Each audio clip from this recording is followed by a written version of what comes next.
जी हाँ दोस्तों, आप सभी के लिए एक नई एडवाइजरी आई है जो इस वीडियो में हम अब डिस्कस करने वाले हैं। बहुत ही इम्पोर्टेंट है ये एडवाइजरी आपके लिए। तो ये एडवाइजरी है for entry of R numbers and ETRs number in e way bill. तो यहाँ पे ई-वे बिल सिस्टम का और फ्रेट ऑपरेशन इंफॉर्मेशन सिस्टम का इंटीग्रेशन हुआ है। ठीक है, अब इसके बाद करना क्या है आपको। The advisory is being issued to inform you that जो आपका फ्रेट ऑपरेशन इंफॉर्मेशन सिस्टम है उसे इंटीग्रेट कर दिया गया है ई-वे बिल सिस्टम के साथ through application programming interfaces use करके। In light of this it is important that taxpayer को अब फॉलो करना है correct process for entering the railway receipt number जो आपका होता है वो ई-वे बिल सिस्टम में। ठीक है, तो करेक्ट प्रोसेस क्या रहेगा एंटर करने का। नाउ नीचे जो है गाइडलाइंस दी गई हैं that will help you avoid any discrepancy या मिसमैच ना हो। Applicability of railway receipt number in the e way bill system. तो टैक्सपेयर ट्रांसपोर्टिंग गुड्स, जो भी टैक्सपेयर ट्रांसपोर्ट कर रहे हैं गुड्स वाया इंडियन रेलवे, तो वहाँ पे आपका फ्रेट ऑपरेशन इंफॉर्मेशन सिस्टम जो रहेगा must ensure the correct entry of number of जो रेलवे रिसिप्ट का करेक्ट नंबर है वो ई-वे बिल सिस्टम में करेक्ट एंटर हो। The format for entering the number has been standardise कर दिया गया है to ensure consistency and accuracy. तो एक फॉर्मेट जो है एक स्टैंडर्ड फॉर्मेट हो गया है इसके लिए। Updating the part B of e way bill for rail transportation. तो यहाँ पे अपडेट किया गया है part B for rail transportation.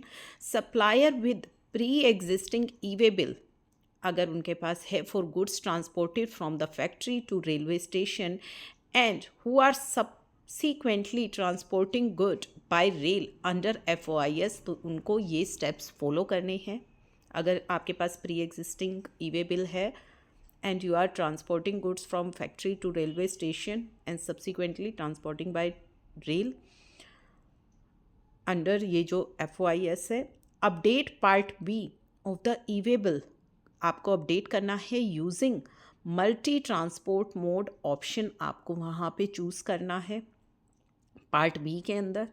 In the updated section select rail आपको as a mode of transport use करना है and after selecting the option system आपसे मांगेगा आपको एंटर करना है कॉरस्पॉन्डिंग जो आपकी रेलवे रिसिप्ट नंबर है।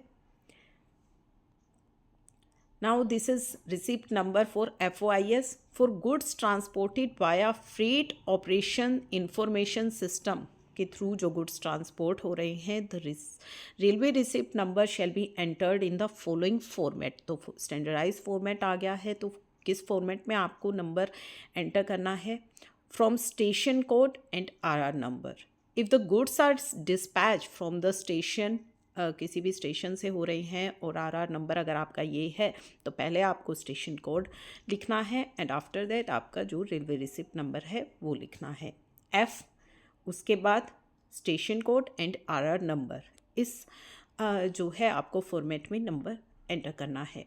E-way bill and RR number validation after entering जो आप ये नंबर डालेंगे receipt number, e-way bill will validate करेगा उस नंबर को अगेंस्ट जो आपका डेटा रिसीव हुआ है आपके फ्रेट ऑपरेशन इंफॉर्मेशन सिस्टम से।